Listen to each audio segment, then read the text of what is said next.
Hello, Simon here from Andover Norton, and welcome to another back in stock video of items that you've been after for the last few months or so. So the first thing is part number 131959, the control cable roadside repair kit, now back for £13.57 including VAT. This is part number 063117. It's the footrest assembly with peg for the right hand side for £130 and 74 pence, that's including VAT. Part number 131776, the mounting kit for steel roadster fuel tank pre 850 Mark III, and that is £17.95 including VAT.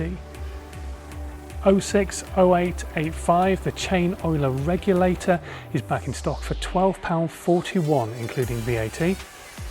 Part number 131878, the Norton Commando rubber set, footrest, kickstart and gear lever as well for £26.34, that's including VAT.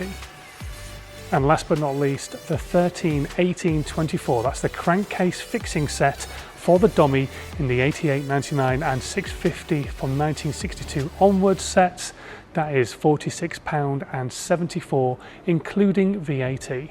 And don't forget, if there's anything that you are after and you can't see it on the website at the moment, you can set yourself a reminder so the website will let you know when it's back in stock, or just drop our team at the technical email a quick line and they'll let you know what's going on and when you can expect it to come back onto the website.